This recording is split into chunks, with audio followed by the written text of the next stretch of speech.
Bienvenidos a otro manual para el duelo, un espacio libre, libre para sentir, para llorar e incluso para reír.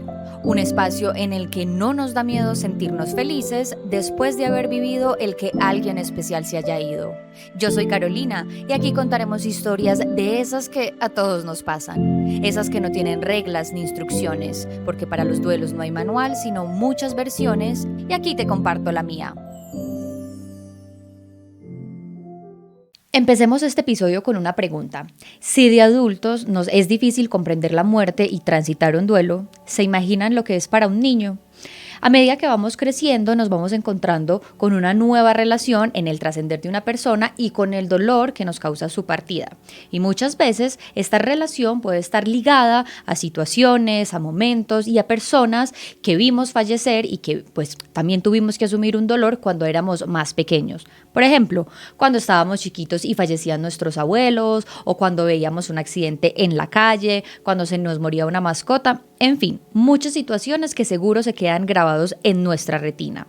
O por ejemplo también cuando teníamos otro tipo de pérdidas emocionales, como por ejemplo que nos cambiaran de salón con nuestros amigos del colegio cuando estábamos pues en esta edad en la que nos parecía que queríamos hacer todo con ellos, y eran también duelos que no sabíamos gestionar. Pero para ser adultos con una mayor conciencia de la muerte y para tener herramientas que nos ayuden a transitar el dolor de una manera más saludable, por decirlo así, es necesario que desde pequeños tengamos una visión un poco desdramatizada y real del asunto, que es la muerte y el duelo, porque con esto vamos a tener que vivir siempre. Y cuando somos niños, somos literales, no tenemos lugar a tantas interpretaciones como las tenemos cuando lo somos grandes, así que una buena educación en el entendimiento de la muerte y la gestión del dolor y por supuesto de las emociones es necesaria y es clave además para enfrentarnos a los retos que nos vienen con los años a nosotros ya los adultos. Así que para este episodio tengo la fortuna de contar con una invitada que nos recibe en este momento desde Estambul, una ciudad maravillosa de un país mágico que tuve la oportunidad de conocer, y les presento a Catalina Osorio Arteaga Koçturk, una mujer que desde hace 15 años se dedica a la educación preescolar, además tiene una formación en psicología y desde hace un par de años, a raíz de la muerte de su papá, decidió sumergirse en el maravilloso mundo de la tanatología y acompañar pues a personas que están viviendo procesos de duelo, con énfasis especialmente en niños y adolescentes. Así que Cata, gracias de verdad por estar aquí y bienvenida a este podcast. Gracias, Caro, a ti por invitarme. De verdad que para mí es todo un honor compartir este momento contigo y con tu comunidad. Así que gracias, gracias, gracias. Bueno, hay muchas cosas de las que hablar. Ustedes no saben, cuando Cata y yo como que nos conocimos por primera vez, había tanta tela por cortar. Pero quiero que empecemos desde lo más sencillo, y es quién eres tú, o sea, que te presentes, conocerte, que la gente pueda saber, digamos, por qué decidiste meterte en este mundo de la tanatología y sacar como este nuevo propósito de vida. Listo. A ver, ¿por dónde empiezo? Primero, pues yo soy de Medellín, Colombia. Eh, Me fui del país cuando tenía 20 años, me fui para Estados Unidos. Allá tuve mi formación en psicología. Allá conocí a este maravilloso hombre turco con el cual terminé casándome y viniéndome para Estambul. En Estambul ya llevo 20 años. Aquí llevo 15 trabajando como profesora de preescolar. Encantada, me fascinan los niños. Y como tú bien lo dijiste, el 15 de enero del 2020, que fue el año de la pandemia, en enero murió mi papá y a mí me dio muy duro. O sea, fue para mí una de las experiencias como más críticas que haya tenido en mi vida. De verdad que fue supremamente complejo. Fue un estallido de todo lo que yo creía que sabía, de todas las bases que yo tenía. Fue algo bastante fuerte. Yo me fui inmediatamente para Colombia. Cuando estaba en Colombia, eh, la primera semana estuve como anestesiada, fue algo súper extraño. La segunda, bueno, en una posición de, bueno, hay que hacer lo que hay que hacer, sentía mi duelo, lo lloraba, estaba muy acompañada, pero en la tercera semana tuve algo que fue muy particular y fue que me dio mucha rabia. Claro, a mí me dio una rabia yo decía, pero ¿por qué nadie habla de esto? ¿Por qué nadie me dijo que esto me iba a doler tanto? Es que yo siempre lo decía, me duelen las mitocondrias, me duelen las mitocondrias. O sea, era súper particular. Es más, fue tan especial que hace poquito vi un artículo en el que decían que realmente las mitocondrias se alteraban. Entonces, pero mire, yo sin saber, yo decía, es que me duelen las mitocondrias, a mí me falta energía.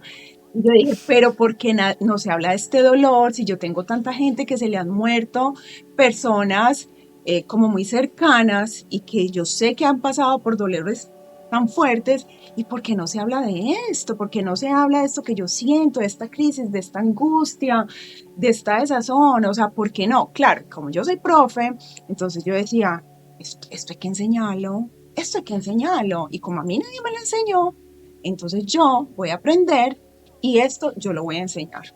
Entonces ahí fue cuando, ese fue como el detonante para que Catalina dijera, esto no puede seguir así. Ya Ok. cuando yo me devolví para Estambul, empezó la pandemia, ahí fue que nos encerraron y ahí fue donde empezó el maravilloso viaje mío hacia todo lo que tenía que ver con la muerte y el duelo y la tanatología. Ah, ok. Cata, ¿y con quién hiciste, digamos, o con quién tuviste la oportunidad de acercarte a la tanatología, un tema y además, sobre todo, del que, como lo estábamos hablando, poco se habla, pero que es tan interesante y que cuando uno se empieza como a meter en él, se da cuenta que hay un montón de cosas que vale totalmente la pena estudiar, empaparse, y pues como lo hablábamos cuando tuvimos esta primera llamada, cuando uno tiene ese conocimiento, esa necesidad también de esparcirlo. Ujú. ¿Con quién fue como esa formación tuya? Mira, yo estuve buscando mucho, Caro. Yo, a ver, tuve también la bendición de que en la pandemia, pues fue el boom de las redes sociales, de compartir conocimiento, de que ya era la única forma que teníamos de comunicarnos con el mundo. Entonces empezaron los webinars, los talleres, los videos, el compartir de todo esto. Y como ese era el tema con el que yo me obsesioné, porque literal me obsesioné. O sea, Catalina desayunaba con muerte, almorzaba con muerte, comía con muerte, o sea, era todo muerte, duelo, muerte, duelo. Entonces empecé a buscar y salían varias cosas, pero yo decía, no sé, como que seguía como por este lado de pronto, hasta que en el Congreso de cierre de ciclos de Camilo Rusi, empecé a ver por primera vez propuestas de tanatólogos. Yo no tenía ni idea que era la tanatología, no, nunca había escuchado el término. Eh, y entre las personas que estaban teniendo sus ponencias, salió la del doctor Jorge Montoya Carrasquillo, que ha sido pues mi gran maestro y con el cual yo me formé como tanatóloga. Y ahí fue cuando yo dije, con este doctor va a ser mi formación. Y ya lo contacté, fue muy lindo porque pues es de Medellín, es de la universidad en la que yo estudiaba, es de la universidad en la que mi papá fue profesor. Entonces yo decía, qué montón de conexiones, qué tan lindo definitivamente es. Y lo contacté y ya con él me formé.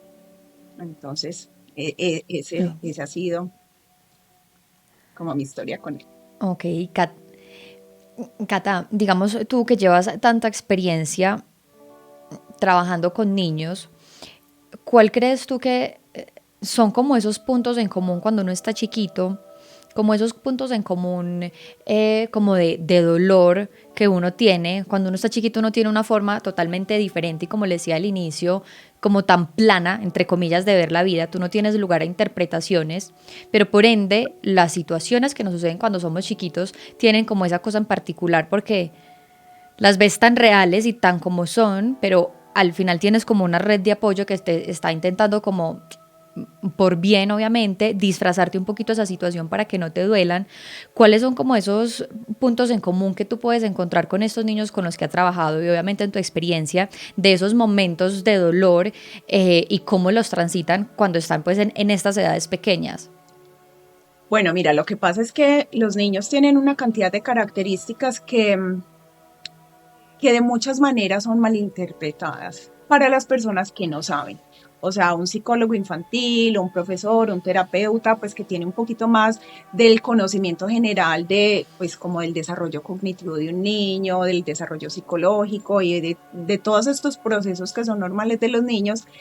eh, Cuando las personas no son las que están expertas en ellos, tienden a interpretar de una manera errónea las respuestas de los niños. Es decir, uno de los conceptos más espectaculares que yo aprendí del doctor, que sinceramente yo con formación en psicología y llevando tantos años trabajando con niños, para mí fue como que, ay, ¿en serio? Algo nuevo. Sí, no, no solamente algo nuevo, pero algo que iba completamente en contra de lo que se enseña, se asume y se cree que es completamente cierto. Y es que los niños son resilientes. Y él dice, no, los niños no son resilientes. Los niños, para que una persona sea resiliente, para que un niño, para que un ser sea resiliente, tiene que básicamente tener los recursos, tanto internos como externos, suficientes para poder regularse y llegar a, a su estado base antes de que ocurriera la crisis, ¿cierto? Pero si los niños no tienen Ok. recursos internos y muchas veces ni siquiera tienen los externos porque la familia no sabe qué hacer con ellos, porque no son bien acompañados, entonces, ¿qué es lo que hace el niño? El niño congela. Entonces, al congelar, hace de cuenta que eso no pasó. Entonces, el adulto ve al niño y dice, está súper bien. Mira, lo sigue jugando, de vez en cuando pataletocito, de vez en cuando como que si llora o Pero bien. pregunta, Ujú. ay, pero ni le mencionemos a la mamá porque ha estado súper bien y se pone triste el niño. Lo llenan de regalos, lo llenan de paseos, le invitan los amiguitos todo el tiempo, son tratando como de enmascarar esa tristeza y de alguna manera haciéndole sentir al niño que no, pues que ese dolor no está ahí. Entonces lo que pasa es eso, que el niño congela. Entonces esa es una de las características supremamente importantes en el duelo infantil. Total. La otra es es que los niños, y tú decías algo que me lo refrescó en la mente, los niños viven en el presente. Los niños son preciosos porque ellos viven en el aquí y en el ahora. Nosotros los adultos nos Total. vamos para el pasado, nos vamos para el futuro, estamos en el presente, pero con un pie aquí, con el pensamiento allá. En cambio, los niños están en el presente. Por eso cuando ellos están jugando, están completamente concentrados en su juego y están disfrutándolo. Pero cuando son sacados de ese espacio de juego y de pronto ocurre algo en la casa, por decir algo, vamos a comer, para de jugar y vámonos a comer, cuando ya el niño se tiene que ir para la mesa y se sienta en la mesa y ve que no está su mamá, entonces puede ni siquiera que diga extraño a mi mamá, sino que diga yo no quiero esa sopa, yo no me voy a comer eso tan maluco, yo quiero seguir jugando, porque su forma de expresar la rabia, la tristeza, la angustia, el miedo, puede ser de una manera agresiva porque no tiene una forma diferente de expresarlo. Entonces, ¿qué es lo que nosotros hacemos, Caro? Eh, las primeras sesiones para trabajar con niños en duelo es enseñarle gestión de emociones. Eso es lo que hacemos. Porque es que a quién le enseñan, a quién, con seguridad, mira, en este momento estoy súper feliz porque veo que en la educación está ya metido en el programa educativo, ya por el Ministerio de Educación, casi que en todos los países del mundo, la educación emocional. Entonces la gestión de emociones es súper lindo. Pero en mi época, está triste, no llore, mija, que eso no vale la pena. Y tiene miedo, ay, pero usted, ¿por qué es tan gallina? Cero validación, cero gestión, cero herramientas. Entonces, claro, cuando viene una pérdida, otra pérdida, otra pérdida, otra pérdida, lo que pasa es que tú no aprendes a gestionarlas y cuando ya llega una muy grande, ahí ya se te acaba el mundo. Entonces, esa es una de Ujú. las Y cosas. sobre todo que tú decías algo muy importante y es que como se congelan estos duelos o estas pérdidas, claro, se congelan pero se guardan y se empiezan a derretir ya cuando uno está adulto. Entonces, por eso muchas veces y por eso también cuando uno ya va creciendo y todo eso, le piden a uno tanto o uno se va dando tanto cuenta de la necesidad cuando va haciendo terapia o lo que sea, de que hay muchas cosas que tienes que sanar de ahí para abajo y que a medida que las vas sanando, pues el adulto de ahora es más feliz. Hace poquito me pasaba una situación y es que, no sé, como que me estaba comiendo algo Y a mí, yo no sé eso por qué me conectó tanto como con algo de mi infancia. Entonces yo decía como, este es el verdadero estar conectado uno con el niño interior, que es tanto para lo bueno como para lo malo, ¿sabes? O sea, como para las cosas que a uno le generan mucho dolor, no sé, la separación de mis papás, lo que sea, tanto como para las cosas que le dan felicidad a uno. Y uno aprender a convivir con esas dos partes de una manera sana, obviamente, pues creo que te hace también como un adulto mucho más consciente. Y Y aquí te resiliente. quería hacer, Cata, una pregunta. Exactamente, exactamente. Y te quería hacer una pregunta y es, porque se me vino a la cabeza, hace poco estaba en un funeral y una amiga, ella tiene una hija como de unos 15 años más o menos, y me decía, yo no sé cómo tocar el tema de la muerte con mi hija, pues yo quisiera que ella lo viera sin, pues como sin, no sin dolor, porque siempre va a haber un dolor, evidentemente, pero sin todo el drama ni la situación que hay actual y es como que ya no puedes volver a ser feliz, como que se murió esa persona y entonces ya no se puede hablar o entonces tienes que vestir de negro, no sé, todo el resto de la vida, porque entonces es una forma de guardarle el luto a esa persona que estuvo, ¿sabes? Como tantas cosas que hay en este momento. Y ella me decía, yo no sé cómo hacer para hablar con ella de este tema, de enseñarle que en algún momento va a pasar, que sus papás se pueden morir, que sus abuelos pueden fallecer, que la mascota también se puede morir y que ella sepa cómo gestionar eso. Entonces me gustaría de verdad preguntarte cómo explicarle la muerte a un niño y a un adolescente.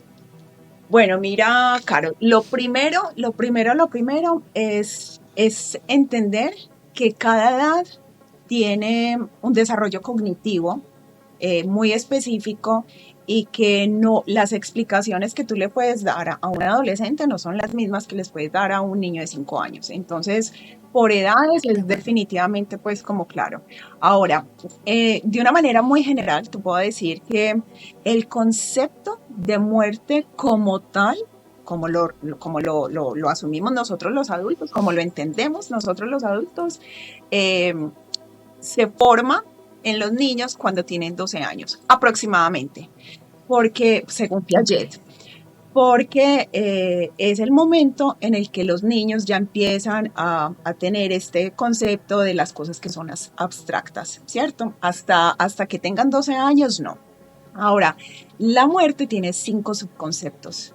Entonces está el de no funcionalidad, que es que ya no funciona, ya el cuerpo no sirve, ya no respira, ya no le duele, que ese sería el primer subconcepto que los niños entienden más fácil.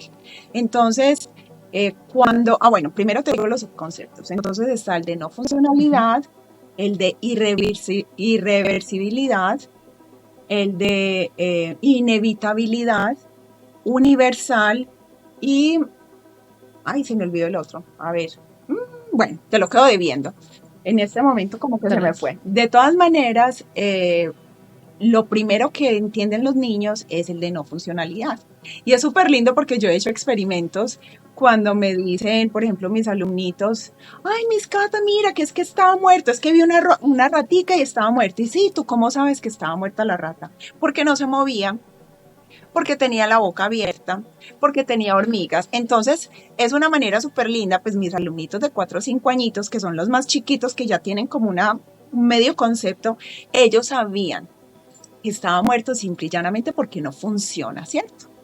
Eh, Ok. y de ahí en adelante empiezan pues como a complicarse un poquito como los conceptos. Pero entonces lo primero es, y lo que nosotros siempre les enseñamos a las mamás, a las profes, a las personas que tienen pues como un contacto directo con niños, es que aprovechen los momentos pedagógicos. ¿Y cuáles son los momentos pedagógicos? Tú vas al parque, llevas a tu chiqui al parque y cuando vas caminando al lado de un arbolito ves una ratica muerta o un pajarito muerto.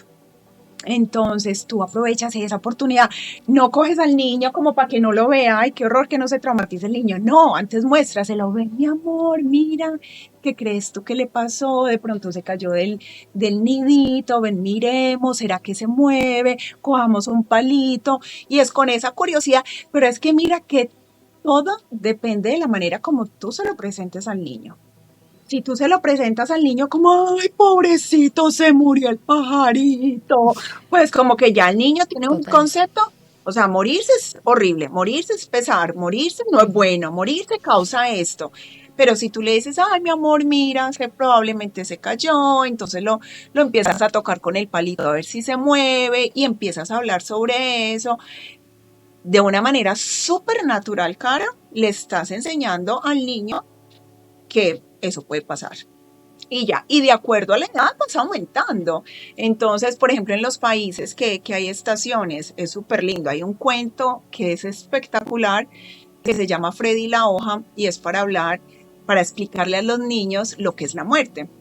Entonces es un diálogo entre unas hojitas de un árbol y están aterrorizadas porque llega el invierno, el otoño, empieza a hacer mucho frío, hay mucho viento y se empiezan a caer las hojas. Y una de las hojas está aterrorizada y yo también me voy a caer y qué pasa y porque están cambiando de colores, pero es súper lindo porque es completamente gráfico y es hablando de todas las emociones pues que tenemos y ese miedo a lo desconocido.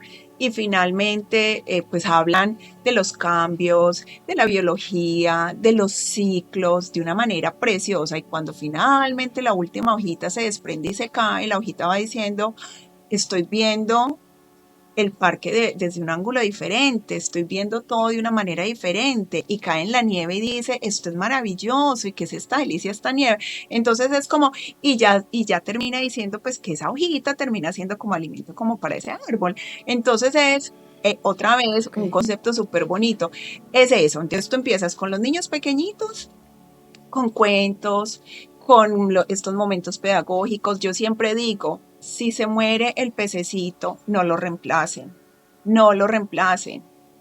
Muéstrele al niño, mira mi amor, probablemente se enfermó o el agua le hizo daño, cualquier cosa que hacemos, hagámosle un ritualito, tú qué quieres, lo enterramos, lo botamos, qué hacemos, pero que el niño sea partícipe, porque es que no son solamente las muertes, Caro, son las pérdidas. Y eso es lo que nosotros Las pérdidas, manejamos en la total. tanatología. O sea, hay 8 tipos de pérdidas y, no, y las pérdidas relacionales son solamente una.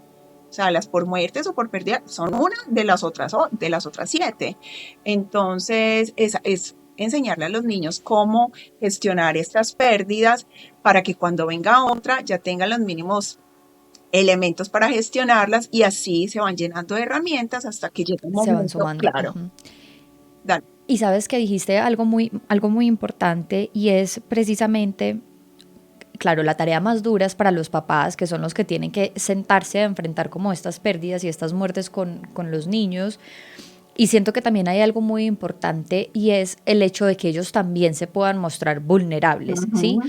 Porque, digamos, no sé, normalmente uno piensa en los papás como en los superhéroes, en los que no les pasa nada, en los que no sienten, entonces cuando le van a decir a uno algo, no les pasa nada. Y hace poquito estaba viendo una serie y la mamá le decía al hijo, yo también lo extraño, ¿sabes? Y lloraba con el niño y le decía, es que yo también extraño a papá, yo también quisiera dormir con él, quisiera hacer mil planes con él y mil cosas. Entonces es también como crear esta relación y lo que tú decías, por ejemplo, de estos momentos pedagógicos en el que el niño también pueda ver cómo los papás también sienten, que no es como, sí, mira, ya se murió, ¿qué quieres hacer? Sino que pueda haber como ese proceso y ese acompañamiento y que el niño también sepa que es válido sentir, pues, y que vea a los papás de la misma manera que están sintiendo tristeza, pues los ve también recuperarse. Claro, lo que pasa, Caro, es que volvemos al origen. Eso es gestión de emociones. Y la gestión de Ujú. emociones y la autorregulación no es solo, nosotros los humanos somos seres completamente sociales. Eso no es solamente único, o sea, es algo que aprendemos no solamente porque nos lo enseñan, pero también porque lo vemos. Entonces, ¿qué es lo que pasa con los niños? Los niños son hipersensibles a la comunicación verbal, no verbal y paraverbal. Entonces, cuando el niño ve que hay una situación bastante compleja en el hogar, que todo está cambiado, que los ojos de la mamá están hinchados, que la gente está diferente, pero el niño pregunta, bueno, ¿y cómo está? No, pues ya estamos mejor. Y el niño ve que no están mejor. Entonces ahí entra un problema súper grande que es el pensamiento mágico. Entonces los niños empiezan a interpretar las cosas de una manera súper errónea y a creer que de alguna manera ellos tienen la culpa. Entonces, mira, es súper importante, súper, súper, súper importante enseñarles que que las emociones son para gestionarlas tanto a nivel personal como a nivel grupal. ¿Y cómo es a nivel grupal? Mira, acá tengo yo un vasito de agua fría.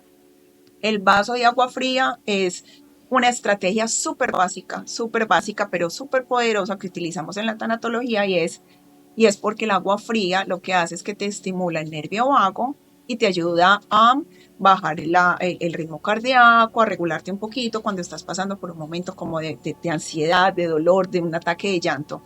Entonces, cuando la mamá está llorando, cuando la abuelita está llorando, cuando alguien en la casa está llorando, y se acerca al niño y se quitan y se tapan los ojos o no lloran cuando el niño está y van y se encierran en el baño, entonces no le estás enseñando al niño qué hacer, cómo hacer y cómo colaborarte con esa tristeza. Solamente le estás enseñando al niño que no se vale llorar frente a la gente. Ve y te encierras, ven y guarda tu tristeza. Aparte de todo, di mentiras y que estás bien o que no estás llorando, que se te cayó un mugrecito en el ojo, lo cual es completamente erróneo. Entonces, lo que nosotros les enseñamos a los cuidadores primarios que están con niños es eso. Mira, dile al niño, ¿sabes qué? Estoy tan triste, por eso estoy llorando. Entonces, tú ahí le estás dando al niño una explicación de por qué estás llorando. Estoy triste, por eso estoy llorando. Y no hay nada de lo que tú puedas hacer que me quite este dolor. Pero sí me puedes ayudar a sentirme Okay. un poquito mejor trayéndome un vaso de agua fría. Caro, tú no sabes lo que es eso para los niños. Que tú le enseñes a un niño a sentirse empoderado. Mi mamá está triste, yo voy por el vasito de agua fría. Y como útil, o sea, Esa también es es la una cosa como de cosa, utilidad, como claro. que, ujú, Completamente como que, uy, ya sabe, ya no se siente como, ¿yo qué hago? Es que mira, no nos vamos muy o fue mi lejos. culpa, ujú, Nosotros los adultos ni siquiera sabemos cómo acompañar a una persona que está triste, pero es que eso nos enseña. cero. Eso nos enseña. Nos enseñan a ser felices, alborotados, a abrazarnos, a darnos picos, a gritar, a bailar, porque la felicidad es una delicia, pero no nos enseñan a acompañar a alguien en la tristeza. Entonces, ¿qué hacemos?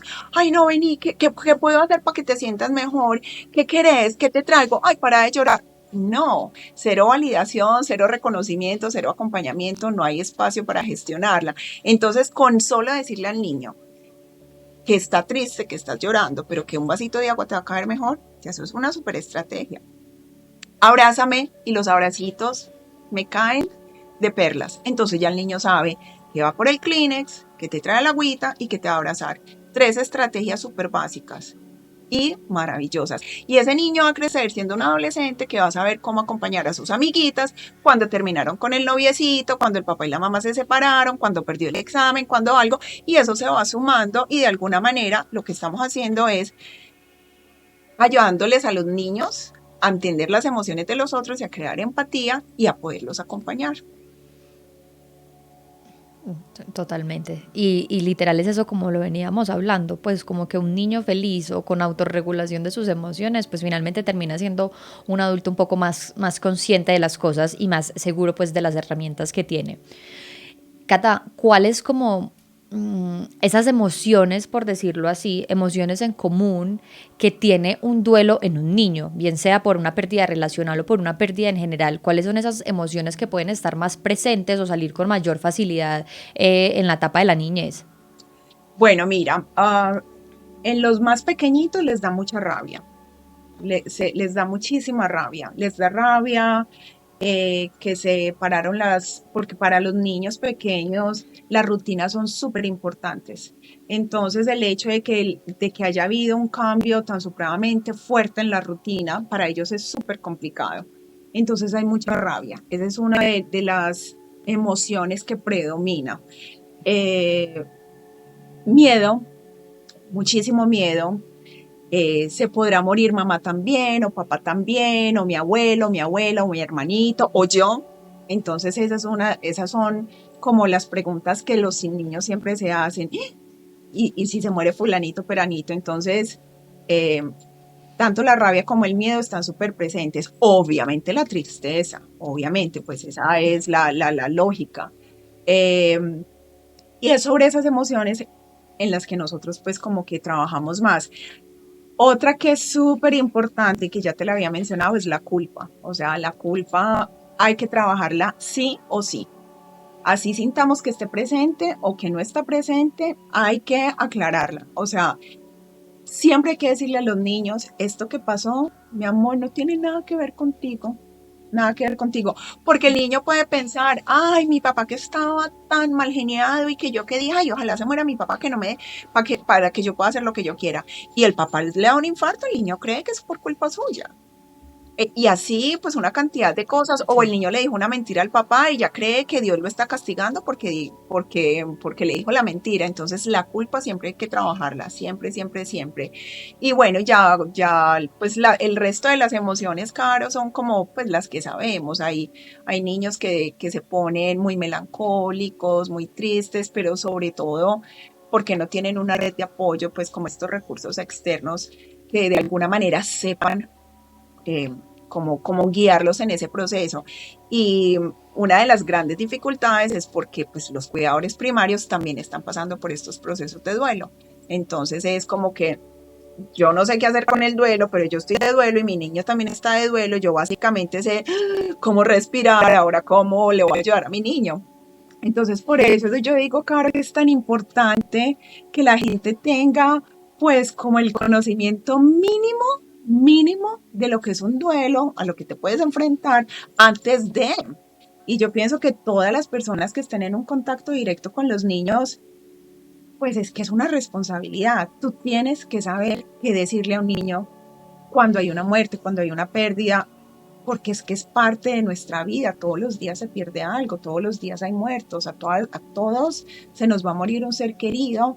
eh, de alguna manera, y eso es algo que nosotros tenemos que saber manejar o abordar, no necesariamente profesionalmente, pero, ahí la pregunta del millón, ¿cómo te sientes tú frente a la muerte? ¿Cuál es tu posición frente a la muerte? Cuando tú de alguna manera has hecho un medio las paces, pues no es tu mejor amiga, pero por lo menos la puedes mirar a la cara, entonces, entonces por lo menos Total. ya, por lo menos ya cuando te toca enfrentarte, pues no te asusta tanto como si se te apareciera pues como por primera vez. Entonces yo invito a todas las personas que nos estén escuchando que se hagan esa autorreflexión, o sea, ¿cuál es tu posición frente a la muerte? Y sobre todo cuando ya son papás, ¿sabes? Pues porque Ujú. si para uno es importante que uno, pues por ejemplo en mi caso yo no tengo hijos y si para uno es importante precisamente tener esta mejor, este mejor entendimiento con la muerte o esta mejor relación con la palabra, pues ahora imagínate uno siendo papá que ya tiene la responsabilidad, o sea, ya sí o sí te tocó. Y ahora si tienes, por ejemplo, un niño que está en adolescencia y otro que está todavía pequeño, pues ahí tienes, digamos, una doble responsabilidad porque están en etapas diferentes. Ujú. Y me gustaría aquí, Cata, como un pequeño consejo, por decirlo así, porque cuando estabas hablando, como que me imaginaba la situación, ponle tú, tengo un hijo, se muere mi mamá, entonces no es solo el niño el que pierde a su abuela, sino que yo también pierdo a mi mamá. ¿Cómo puede hacer uno? Claro que depende precisamente de esta relación que vayas manejando con la palabra y con el hecho en sí, pero si te llega en ese momento, ¿cómo puede hacer uno para no dejar al niño a un lado o a los hijos a un lado como de este dolor, pero tampoco dejar el de uno a un lado, ¿sabes? Sino como poder llevarlo los dos como de la mejor manera.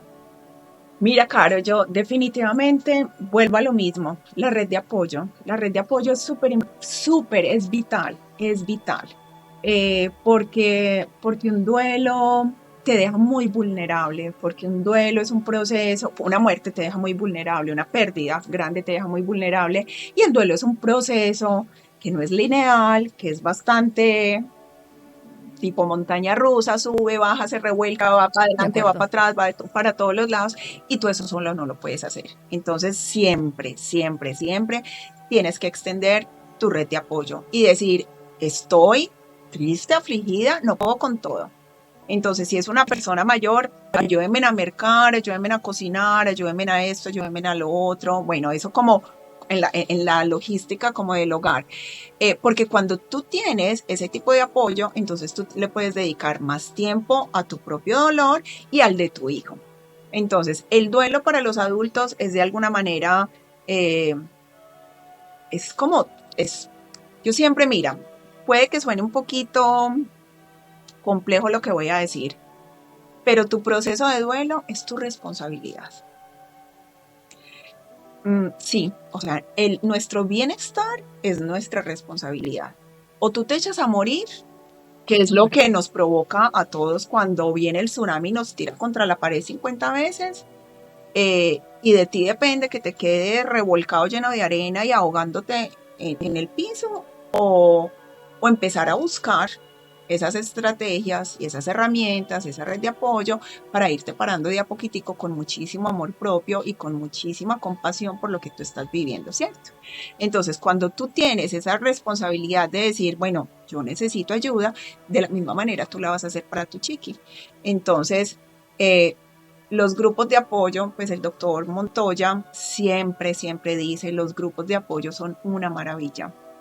Eh, y él tiene todos los días un grupo de apoyo virtual gratuito. Entonces, el lunes por suicidio, el martes para viudas, el miércoles para padres que han perdido hijos, el jueves para las pérdidas de mascotas, los viernes para los separados. Hay otros duelos que son súper tesos, que son los que producen pues estas enfermedades degenerativas, entonces el Alzheimer, la demencia senil, porque es que no se te ha muerto tu ser querido, pero ya no es el que era, o sea, ya lo perdiste. La persona que era y lo que representaba para ti y lo que hacía por ti, pues ya no está. Entonces, él dice, estos grupos de apoyo definitivamente hay que hacerlos. Tú ahí te sientes acompañado, entendido, no juzgado, aprendes herramientas de otras personas. Es un espacio libre de juicios en el que tú ventilas, te relajas, aprendes otras estrategias y sigues con tu vida. Entonces eso es súper recomendado. Y de la misma manera para los niños. Entonces aprovecho este espacio, Caro, para contarte que el año pasado, eh, en mayo del año pasado, el doctor creó el primer grupo de duelo infantil virtual en Latinoamérica para trabajar con niños y adolescentes que estaban en procesos de duelo. Y yo tuve la gran fortuna de ser parte del equipo piloto y la verdad es No. que para mí ha sido una de las experiencias más significativas en mi vida. O sea, yo no sabía en lo que me estaba metiendo. Yo dije, yo he trabajado con niños, yo he trabajado en la virtualidad, me estoy formando como tanatóloga. Bueno, un taller, listo, qué rico, yo me meto. Caro, eso fue la cosa más divina de este mundo. Muy, muy, muy especial. Aprendí, mejor dicho, pues lo que tú no te logras imaginar. Y también me quitó ese miedo, porque de alguna manera, pues una cosa es trabajar como profesora y enseñarle a los niños, pues como las cosas, pero no es un espacio de crisis, no es un espacio complejo, no es un espacio, pues es enseñar a... Que antes es un lugar seguro, Claro. antes es un espacio seguro para los niños. Es como que los niños pueden tener una situación súper compleja en la casa, pero van a la guardería, al jardín, al Ujú. colegio y es como, ya, entro en otro mood, en otro mundo, aquí todo es bien, aquí tengo amor, tengo compañía, juegos, amigos, risas. Total. Pero entonces, ¿qué pasa? Cuando ya tú estás manejando este tema que es de la muerte, de las pérdidas, de estas emociones, de tanta cosa con niños, ya es otro cuento. Pero lo bonito es que como es bajo el marco teórico del doctor, está supremamente bien estructurado.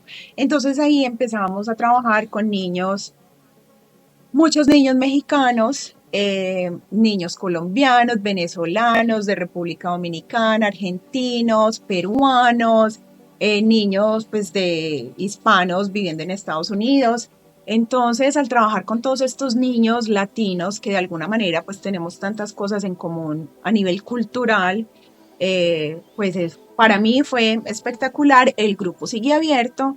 Lo lindo del grupo es que es que como fue un programa piloto y de ahí se fue siguiendo cada que iniciamos un taller nuevo, era un taller mejorado, era un taller más dinámico, era un taller basado como que en todas las experiencias, tanto las positivas como las negativas, tenían un impacto pues en este grupo.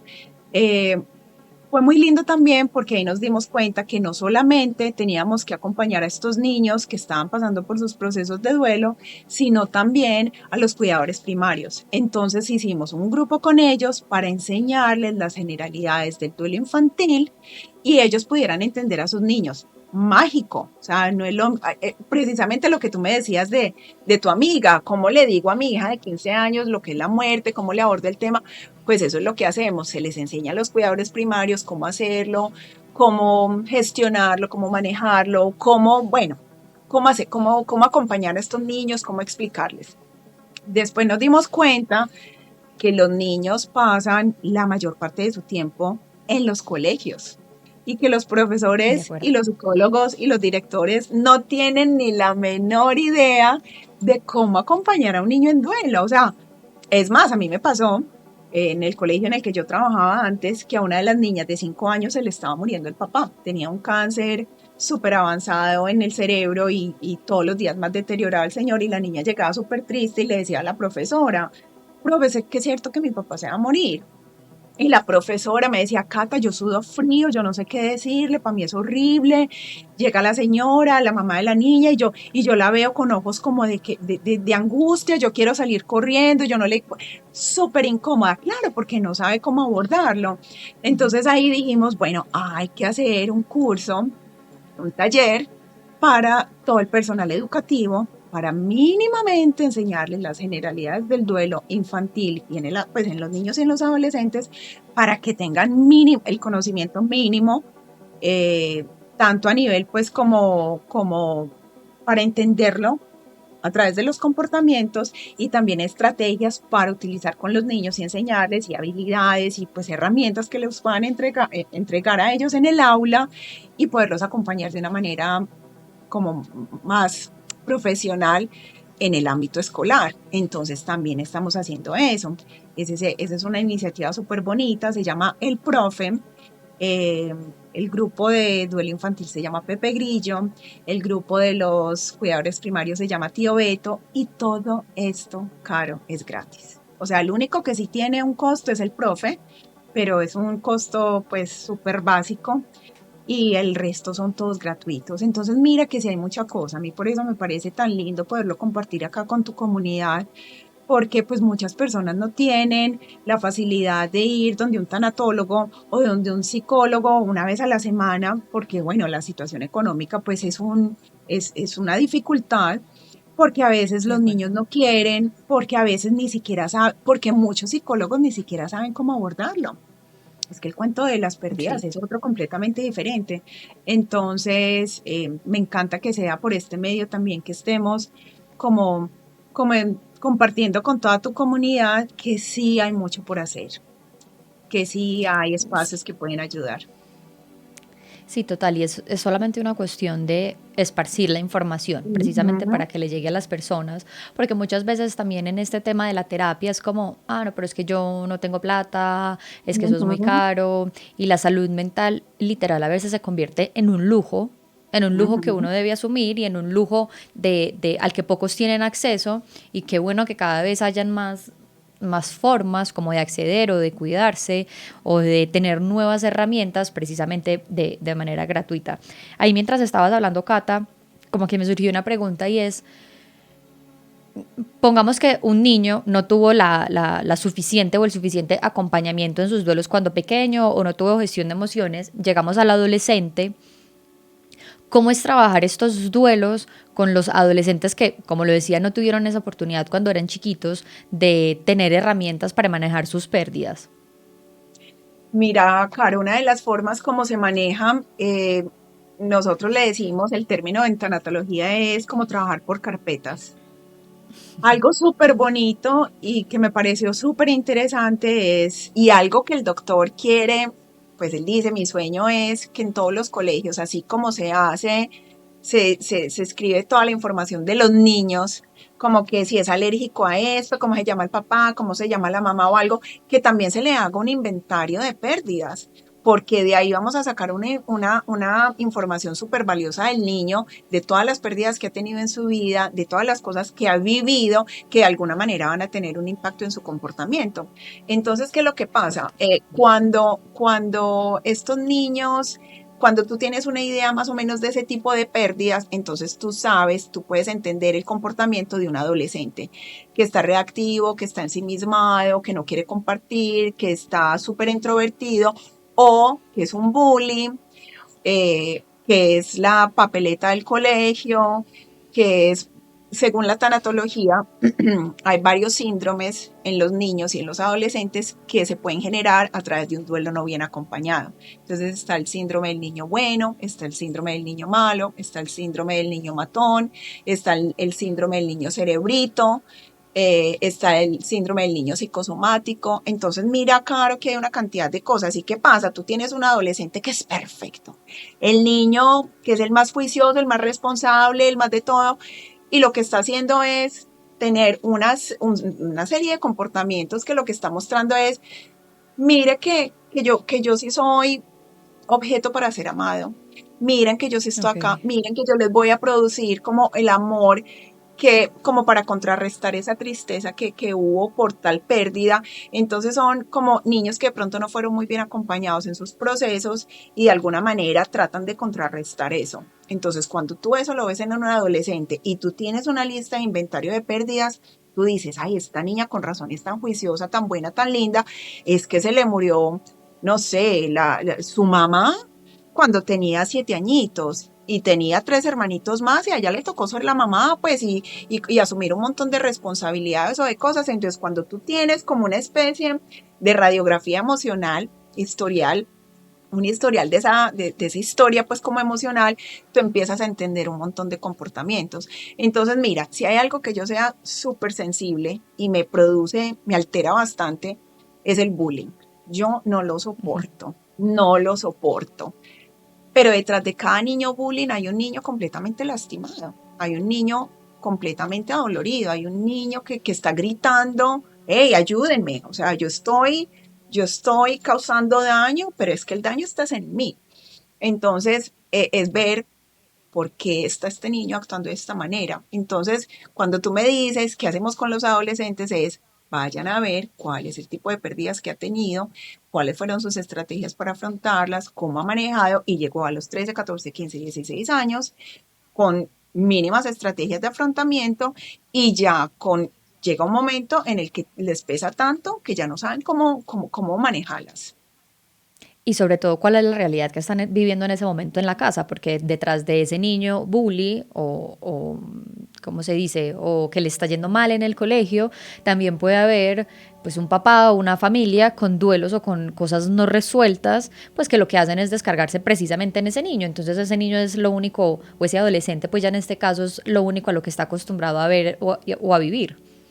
Sí, entonces ahí cómo se manejan estos duelos que están ahí congelados, cómo se abordan, como todas estas pérdidas que ha tenido, una por una. Pero uno cómo empieza, pues no vas a empezar con el adolescente que se le murió el gatico cuando tenía 5 años, no, tú empiezas con lo actual.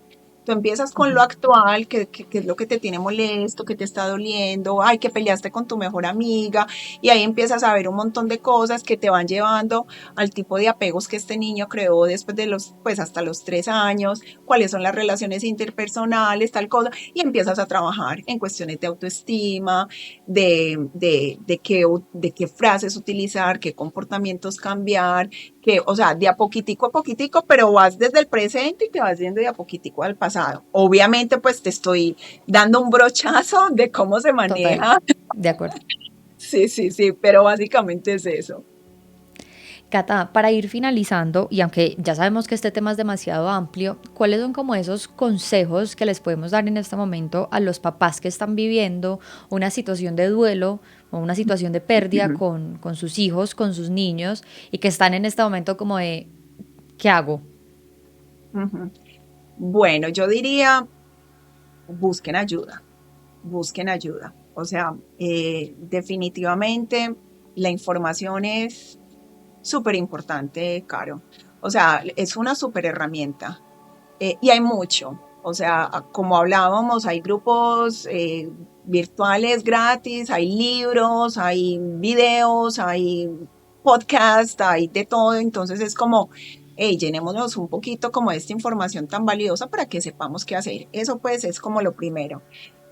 Lo segundo es definitivamente concentrarnos como en las emociones, porque es que es volver a lo básico, es volver a lo básico, que estoy sintiendo, validarla, ponerle nombre. A veces lo único que necesitamos es ponerle nombre. A mí casi nunca me da dolor de cabeza, Caro. Cuando me da dolor de cabeza, yo digo, ¿qué me está dando dolor de cabeza?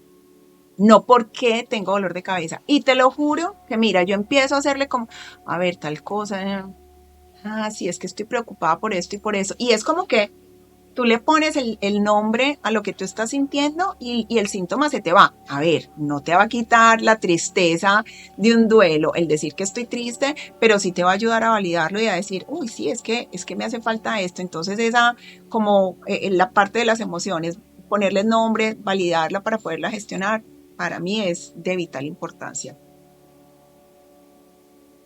Esa Sí, pues no, como es total. otra, sí. No, y sabes qué, y que uno se va dando cuenta que muchas veces eh, el no ponerle nombre a las emociones hace que nuestro cuerpo físico se cargue con tantas cosas que ya después empezamos a tratar como esa forma o esa representación, pero el fondo siempre va a ser el mismo, ¿sabes? Entonces, por ejemplo, a Ujú. mí me pasaba que yo tuve un año en el que sufría un montón, pues nunca he sufrido de eso, pero sufría un montón de colon irritado, mal, mal, mal, mal y mal, hasta que me di cuenta que lo único que era puro estrés. Entonces, que en esos momentos en Ujú. los que yo más estresada estaba, pues mi colon era el que lo representaba. Y hasta que literal no cambié lo que me estaba estresando, que en ese momento era laboral, y hasta que yo no cambié esa parte o no fui consciente que era esa parte, a mí no me mejoró el colon. Y en ese momento acá ya van 2 años en los que yo no tengo ese episodio, ¿sabes? Entonces es como, Maravilloso. como ese... Yo sé porque es un dolor horrible, no se lo recomiendo a nadie, gracias, pero es como lo que tú decías, tratar de pensar en esa emoción detrás de y ponerle ese nombre y darle esa validez y darle ese lugar y decir, sí, hoy me estoy sintiendo mal por esto, o hoy me hizo daño esto, o esto es lo que me molesta, pues hace precisamente también que uno sea consciente de las cosas del cuerpo, de la forma también en la que uno se está relacionando pues como con otras personas. Claro, mira, eso se llama autocuidado y eso es súper importante. Y esa es otra recomendación que tengo para todas las personas que están pasando por un proceso de duelo. El autocuidado es vital. O sea, cuando estamos pasando por un proceso de duelo, es tanto el desgaste emocional, energético, psicológico, físico, que de alguna manera tenemos que compensar eso. Yo sé que cuando uno está muy afligido, no le provoca nada. Hay gente que sí le provoca comer bastante, pero la mayoría de las personas no nos provoca comer, qué pereza salir, no tengo energía para ir a tal parte, y si sale uno de pronto con las amigas, pues, estoy hablando sobre todo en determinadas épocas en que pues como hay una aflicción aguda.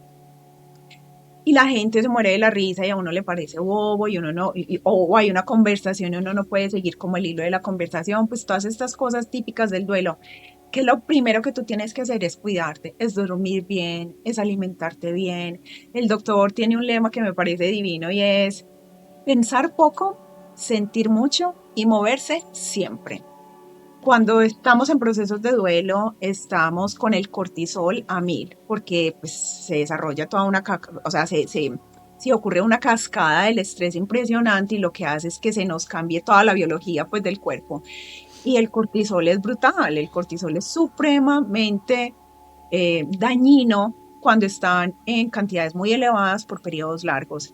Entonces, ¿cómo hay que metabolizarlo? Sudando, salir a caminar, salir a trotar, hay que moverse mucho, poner una canción en YouTube y ponerte a bailar, así estés tú sola en la casa, así estés muy triste, así no te provoque bailarla, porque el moverte de alguna manera te ayuda pues como a metabolizar todo ese cortisol y a subirte un poquito el ánimo. Entonces es hacer todas estas cosas que de alguna manera sabemos que nos hacen bien, porque pues, el duelo es un proceso que requiere de mucha energía, de mucha entrega, de mucho autocuidado, de mucha autocompasión, de mucha información y sí, de una red de apoyo definitivamente. Total, que yo siempre hablo de la red de apoyo que me parece fundamental. Fundamental y uno tiene que saber escoger bien también quién es su red de apoyo y a quién va a acudir en esos momentos de, pues, de estar mal, de estar triste. Ujú, ujú, así es, así es. Cata, mil y mil gracias de verdad por haber estado en este episodio. Espero que en serio esta información le pueda servir a tantos papás que están en esa tarea de crear niños que serán los adultos además del mañana. Y gracias de verdad por compartir esa información tan valiosa y por también afrontar como esta labor de trabajar con niños y de precisamente tratar de hacer cosas diferentes para que estas nuevas generaciones pues tengan herramientas diferentes y sobre todo herramientas que les ayuden a lidiar con todo lo que venga. Así es, así es, así es, Caro, definitivamente, pues esa es la idea. Por eso tienes tú este podcast, por eso me metí yo en el mundo de la tanatología, porque la idea es que con ese sufrimiento que nosotros de alguna manera podemos transformar y convertir en algo como de servicio, pues pueda tocar muchas, muchas, muchas, muchas personas. Esa es la idea, esa es la idea. Así es, Gracias por total. invitarme, gracias, No, a gracias, ti te estoy mando un feliz. abrazo gigante, un abrazo de verdad gigante hasta a Estambul y a todos los que escucharon, a todas las personas que escucharon este episodio. Quédense, como siempre les digo, con lo que más les resuena y nos vemos en un próximo episodio de otro Manual para el Duelo, el podcast.